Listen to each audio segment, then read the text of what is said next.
YouTuber मौसीकी कहानियों में आपका स्वागत है। आज हम सुनने जा रहे हैं श्रीमती मालती जोशी जी की एक बहुत ही हृदय को छू लेने वाली कहानी आउटसाइडर।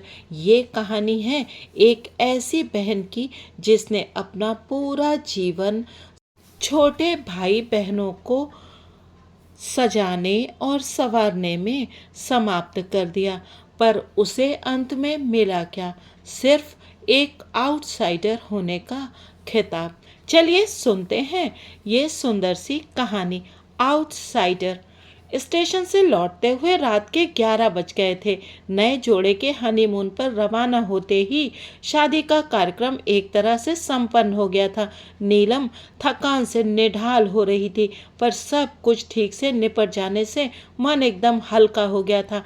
अब वो निश्चिंत होकर बिस्तर में दुबक जाना चाहती थी, पर जनता का इरादा कुछ और ही था।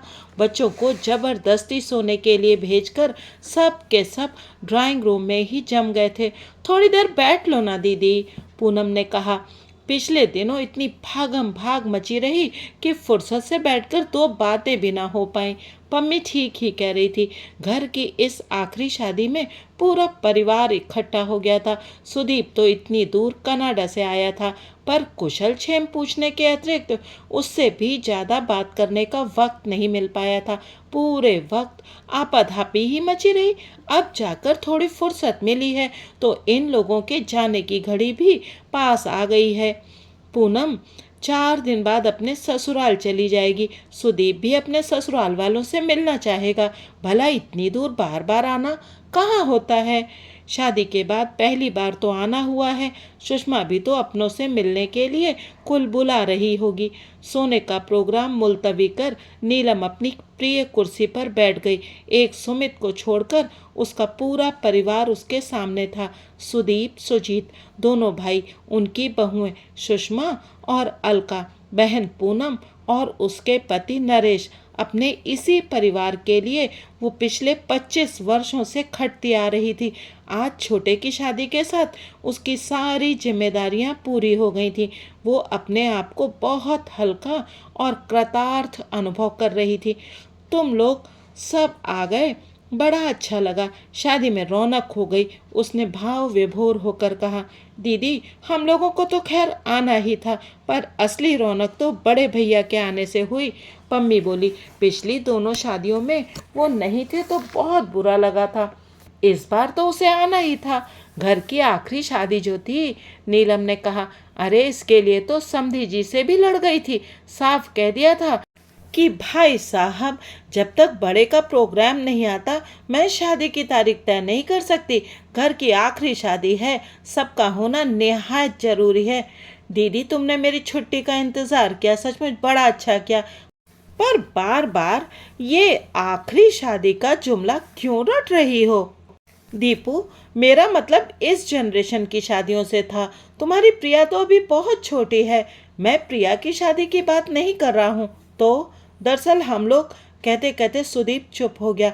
सहारे के लिए उसने सुजीत और पूनम की ओर देखा। सुजीत ने तो संकोच से आंखें झुका ली, पर पूनम तो हमेशा से बोल रही है। झट बोल उठी। दीदी, बड़े भैया का मतलब है कि अब आपकी सारी जिम्मेदारियां समाप्त हो गई हैं। अब आपको भी सेटल हो जाना चाहिए। But I am quite well settled. उनका मतलब है अब आपको भी शादी कर लेनी चाहिए। पम्मी, तुम पागल तो नहीं हो गई हो? नीलम ने बहन को बुरी तरह डपट दिया। उसे सचमुच गुस्सा आ रहा था। भला ये भी कोई बात हुई? सामने घर के दामाद बैठे हैं, बहुएं बैठी हैं, उनके सामने इस तरह की बचकानी बातें कहनी चाहिए भला? ये तो अच्छा हुआ जो सुमित और नेहा चले गए हैं, नहीं तो वो नई लड़की अपने मन में क्या सोचती। छी! अभी वो अपनी शर्म से उभर भी न पाई थी कि नरेश बोल उठे। दीदी, पम्मी ठीक कह रही है। ये सिर्फ उसके या बड़े भैया के मन की बात नहीं है, हम सबकी यही इच्छा है। इस घर के लिए आपने इतना कुछ किया है, एक तरह से अपनी पूरी जिंदगी ही होम कर दी है, इसीलिए सब चाहते हैं कि अब आप भी इत्मीनान की, आराम की जिंदगी बसर करें। आप नहीं जानती कि अपनी गृहस्थी में रच बस जाने के बाद भी इन सबके मन में एक अपराध बोध पलता रहता है, एक कांटा सा हर दम चुभता रहता है। पम्मी तो पता नहीं कितनी बार कहती है कि काश दीदी का भी घर बस जाता तो मैं जी जाती। अब घर के दामाद को तो डांटा नहीं जा सकता, इसीलिए फीकी हंसी हंसकर नीलम ने कहा, मैं तुम लोगों की भावना समझती हूँ नरेश, पर घर बसाने की भी एक उम्र होती है। होती क्यों नहीं, जरूर होती है, और आप अभी उस उम्र के दायरे में ही हैं। वो तो शुरू से ही आप सबकी गार्जियन बनी रही, इसीलिए अपने आप को बुजुर्ग समझने लगी हैं। नहीं तो 45 भला कोई उम्र होती है। आप चाहें तो अब भी आपके लिए दर्जनों प्रस्ताव आ सकते हैं। नीलम ने कोई जवाब नहीं दिया। ऐसी बचकानी बातों का कोई जवाब दे भी क्या। उसने तो इसे महज मजाक समझा, पर वो लोग सचमुच दर्जन भर प्रस्ताव बटोर लाए थे। लगा कि छोटे की शादी का तो बहाना था। वे लोग शायद इसी अभियान के लिए इकट्ठा हुए थे। उन लोगों की गुपचुप खिचड़ी पकती रही और उसे कानों कान खबर तक न हुई। उसे तो तब पता चला जब एक लंबी चौड़ी लिस्ट उसे थमा दी गई। फिर भी उसने इस बात को गंभीरता से नहीं लिया। केवल मनोरंजन के लिए वो पूरा ब्यौरा पढ़ गई। उसे हंसी भी आई थी और आश्चर्य भी हुआ था कि लोग कैसी कैसी विपरीत परिस्थितियों में भी शादी का शौक पालते हैं। उसे फुर्सत से विचार करने के लिए कहा गया था, पर सुदीप और सुषमा दूसरे ही दिन उसके कमरे में आ धमके। उन्हें शायद सबसे ज़्यादा जल्दी थी। कनाडा जाने के पहले वो सब कुछ तय करके जाना चाहते थे। उनके पीछे सुजीत भी आ गया। लगा कि दोनों भाई दल बांधकर उस पर हमला करना चाहते हैं। थोड़ी देर इधर उधर की बातें होती रहीं। फिर सुदीप ने एकाएक पूछ लिया, दीदी तुम्हें वो लखनऊ वाला प्रपोजल कैसा लगा? कौन सा? वो अवस्थी जी वाला? ना बाबा ना, शादी के तुरंत बाद नानी बनने का अपना कोई इरादा नहीं है। तो बरेली वालों को देख लेते हैं, सुषमा ने सुझाव दिया। उनके 2 बेटे ही हैं शायद, वे अभी बहुत छोटे हैं और उन बेटों को भी वो हॉस्टल में रखने को तैयार हैं। सुदीप ने जानकारी दी। इसी को कहते हैं हिपोक्रेसी। इधर तो ये प्रचारित करेंगे कि हम सिर्फ बच्चों की खातिर शादी कर रहे हैं और फिर उन्हीं बच्चों को हॉस्टल में ठूसने को भी तैयार हो जाएंगे।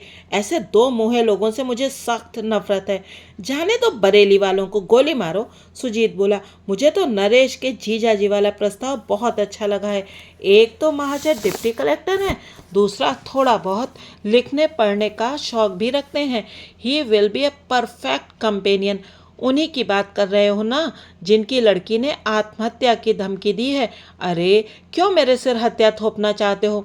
अरे इन धमकियों से कुछ नहीं होता दीदी। पम्मी की सास ने भी तो कहा था कि अगर ये शादी हुई तो मैं मिट्टी का तेल छिड़क लूंगी। पर क्या हुआ? कुछ नहीं। 2-4 साल मुंह फुलाए रही, अब सब ठीक चल रहा है। जीतू किसी दिन फुर्सत मिले तो पम्मी से पूछना ये 2-4 साल उसने कैसे काटे हैं। एक तो वो शुरू से ही दिलेर है, फिर प्यार का जोश भी था, इसीलिए सब कुछ हंसते हंसते झेल गई। वैसे भी कच्ची उम्र में सहना आसान होता है, पर इस उम्र में इतना तनाव मैं नहीं झेल पाऊंगी। 20 साल की उम्र से मैदान में खड़ी हूँ, परिस्थितियों से लड़ते लड़ते तंग आ गई हूँ, थककर चूर हो गई हूँ। अब जाकर थोड़ा सुस्ताने की मोहलत मिली है। मैं इस मोहलत को भरपूर एंजॉय करना चाहती हूँ। ये मत समझना कि मैं तुम्हारी भावनाओं को समझती नहीं हूँ, समझती भी हूँ और कद्र भी करती हूँ, पर मेरे लिए इतना सोच विचार करने की सचमुच ज़रूरत नहीं है। अब मैं सिर्फ शांति चाहती हूँ, शांति और आराम, बस इससे ज़्यादा कुछ नहीं। Thanks all the same. तीनों अपना सा मुँह लिए उठ गए। कमरे से बाहर 2-4 कदम ही गए होंगे कि सुषमा बोल पड़ी, मुझे मालूम था कि वे मना कर देंगी। इतने दिनों तक इस घर में बॉसिंग करती रही हैं, ससुराल में धौंस दपट सहना उनके बस का थोड़े ही है। क्या बात करती हो भाभी, अब इस उम्र में उनसे धौंस दपट करेगा कौन? क्या औरों की ना सही, पति की तो सहनी ही पड़ेगी, उसकी जी हजूरी तो करनी ही पड़ेगी। अनचाहे ही सारी बात नीलम के कानों से टकरा गई। उसने सोचा, सुषमा ठीक ही कह रही है। इतने दिनों तक इस घर में एक छत्र शासन करने के बाद अब वो किसी का शासन स्वीकार नहीं कर पाएगी। शादी के इस पहलू पर तो उसने सोचा ही नहीं था। अच्छा ही हुआ जो ये किस्सा शुरू होने से पहले ही उसने खत्म कर दिया। पर कहाँ 24 घंटे भी नहीं बीते और पूनम ने उसे घेर लिया। उसने तो प्रस्तावना में समय भी नहीं बर्बाद किया, सीधे ही शुरू हो गई। भैया भाभी बता रहे थे तुमने शादी से साफ इनकार कर दिया। तो और क्या करती, तुम लोगों को पागलपन का दौरा पड़ा है। तो क्या हुआ, मेरा दिमाग तो अभी साबुत है। पम्मी कुछ क्षण चुप रही, फिर धीरे से बोली, तुम हमेशा अपने ही ढंग से सोचती हो, कभी औरों की दृष्टि से भी सोचा करो। क्या मतलब? तुम नहीं जानती इन लोगों के मन पर, खासकर सुजीत और अलका के मन पर कैसा भार सा बना रहता है। अलका कहती है हम तो जिंदगी को कभी ठीक से एंजॉय नहीं कर पाते। एक अनब्याही ननद का साया हमेशा हमारी खुशियों पर मंडराता रहता है। So sad. नीलम ने हंसकर कहा, भाई अपनी अलका रानी को समझा देना कि मेरे लिए इतना परेशान होने की ज़रूरत नहीं है। मैंने जिंदगी की किताब से वो पेज बहुत पहले फाड़ कर फेंक दिए थे जिन पर शादी की इबारत लिखी हुई थी। दीदी क्या वो पेज फिर से जोड़े नहीं जा सकते? पम्मी तुम नहीं जानती अरमानों को दफन करना कितना असहनीय होता है। उन्हें वापस जलाना तो शायद और भी पीड़ा देगा। और मुझे डर है कि अगर मुझे मजबूर किया गया तो मैं सपनों के टूटे हुए सिरे को वहीं से उठाना चाहूंगी जहां छोड़ा था। मैं समझी नहीं दीदी। पम्मी मेरी उम्र चाहे जो भी रही हो, मेरे सपने अभी भी किशोर हैं। मेरे भाई लोग जैसे एंटीक पीसेस मेरे सामने परोस रहे हैं, उनसे इनका कोई मेल नहीं है। दीदी ट्राई टू बी प्रैक्टिकल। अगर तुम्हारी समय से शादी हो गई होती तो हमारे जीजा जी भी आज उम्र के इस दौर में होते। समय से शादी नहीं हुई, यही तो परेशानी है पम्मी। पति पत्नी साथ साथ बुढ़ाते हैं तो कोई फर्क नहीं पड़ता। उस लंबी यात्रा में इतनी सारी चीज़ें जिंदगी से जुड़ जाती हैं कि उम्र का एहसास पीछे छूट जाता है। तुम्हारी बातें तो मेरी समझ से बाहर होती जा रही हैं, तो समझने की कोई ज़रूरत भी नहीं है। इसे एक मजाक समझकर भूल जाओ। मैंने भी तो तुम्हारे प्रस्तावों को मजाक से ज़्यादा कुछ नहीं समझा। दरअसल अब शादी की बात ही मन से उतर गई है। तुम लोगों ने ये विचार फिर से जगा दिया है तो सोचूंगी, कोई सही आदमी मिला तो बता भी दूंगी। पर अब इस उम्र में मैं कोई रिश्ता ज़बरदस्ती नहीं ओढ़ सकती। सॉरी। एक बात और थी दीदी। अब क्या रह गया? तुमने इस घर को लाख अपने खून से सींचा हो, पर यह घर कभी तुम्हारा अपना नहीं हो सकता। तुम यहाँ हमेशा आउटसाइडर ही रहोगी। क्या बात करती हो? मैं सच कह रही हूँ। अभी तो तुम्हारे पास अपनी नौकरी है, इसीलिए कोई फर्क नहीं पड़ता। पर कल को जब रिटायर हो जाओगी तो तुम्हारी हैसियत इस घर में एक फालतू सामान की सी ही रह जाएगी। तब तुम्हें मेरी बात याद आएगी। नीलम कहने को हुई, जिस दिन ऐसा होगा मैं तुम्हारे यहाँ चली आऊँगी। पर नहीं कहा। यह प्रस्ताव तो पूनम को खुद देना चाहिए था। नहीं दिया तो बुरा भी लगा, पर चुप लगा गई। अब इससे क्या कहे? वो बेचारी तो खुद ससुराल के आतंक से त्रस्त है। कहना होगा तो सुदीप से कहेगी। खुद तो इंजीनियर बनते ही शादी कर ली और विदेश चला गया, दोबारा पलट कर भी नहीं देखा। तब का गया अब आया है। वहाँ बैठकर दीदी का ख्याल नहीं आया। अब जब सारी जिम्मेदारियां खत्म हो गई हैं तो दीदी की शादी का शौक सवार हुआ है। लेकिन सुदीप से भी वो कुछ नहीं कहेगी। अपने भाई बहनों पर उसकी अपार ममता है। शिकायत कभी अगर थी तो वो अम्मा से थी। माँ होकर भी उन्होंने बहुत पक्षपात किया। कमाने का भार बड़ी बेटी के कंधों पर डालकर वो बाकी बच्चों का लालन पालन करती रही। उम्र नीलम की मुट्ठी में से रेत की तरह फिसलती रही और अम्मा जानकर अनजान बनी रही। पिता की आकस्मिक मृत्यु के बाद जब उसने घर की बागडोर संभाली थी, तब ये नहीं सोचा था कि अब यही उसकी नियति होगी। मन में एक क्षीण आशा थी कि कल को भाई जब किसी लायक हो जाएंगे तो वो अपनी जिंदगी जी सकेगी। पर वो आशा दुराशा ही साबित हुई। दीपू के इंजीनियर होते ही उसके लिए रिश्ते आने लगे अम्मा एकाएक बहू का चेहरा देखने के लिए व्यग्र हो उठी। शादी के बाद जब दीपू के साले ने उसे कनाडा बुला लिया तो उससे ज़्यादा खुशी अम्मा को हुई। घर में एक अनब्याही लड़की बैठी है और उसकी शादी बेहद ज़रूरी है, इस तथ्य से अम्मा ने जैसे आँख ही मूंद ली थी। अगर वे जानती कि बेटे को हमेशा के लिए विदा कर रही हैं तो शायद अम्मा इतनी उत्साहित न होती। अपने अंतिम दिनों में वे बेटे को देखने के लिए तरस गई थीं। चित्रों से अब उनका मन नहीं भरता था, पर नीलम की हर चिट्ठी का जवाब यही होता था कि दीदी, इतनी जल्दी इतने सारे रुपए का जुगाड़ करना बहुत कठिन है और मैं बार बार सुषमा के भाई के आगे हाथ फैलाना नहीं चाहता। बेचारी अम्मा, मरने के बाद भी उन्हें बड़े बेटे का ना कंधा नसीब हुआ ना तर्पण। उन दिनों प्रिया होने वाली थी और सुदीप का वहाँ होना बेहद जरूरी था। और फिर एक बार इमरजेंसी बीत गई तो उसका आना टलता ही चला गया। सुजीत बीकॉम करके बैंक में लग गया था, पर उसका सामर्थ्य इतना नहीं था कि वो पूनम की शादी भी करता और सुमित की मेडिकल की पढ़ाई का खर्च भी उठाता। इसीलिए नीलम को मोर्चे पर डटा रहना पड़ा। पूनम की शादी का तो अच्छा खासा नाटक ही हो गया था। बड़ी कठिनाई से उन लोगों का मुंह बंद किया जा सका। फिर अच्छी सी लड़की देखकर उसने सुजीत की शादी भी कर दी। पूनम के जाने के बाद घर एकदम सूना हो गया था। अलका ने आकर उस सूनेपन को भर दिया। सुमित की शादी के लिए उसे सिर नहीं खपाना पड़ा, उसने खुद ही तय कर ली थी। घर की ये आखिरी शादी भी बड़ी धूमधाम से संपन्न हुई। अपने सारे कर्तव्यों से निवृत्त होकर कितनी खुश थी नीलम, पर इस बेवक्त की शहनाई ने सब गुड़ गोबर कर दिया। गनीमत ये हुई कि उसकी शादी का प्रसंग जिस तेजी के साथ उठा था उतनी ही जल्दी दब गया। पम्मी के चले जाने के बाद तो किसी ने चर्चा तक नहीं की। जिंदगी फिर से अपने ढर्रे पर चलने लगी।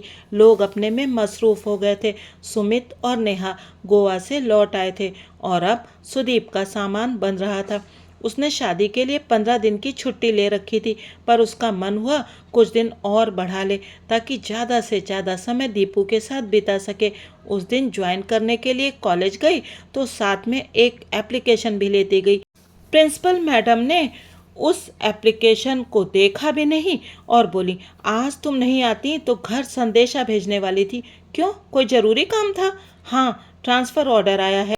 ट्रांसफ़र और प्रमोशन एक साथ? प्रिंसिपल बनकर जा रही हो?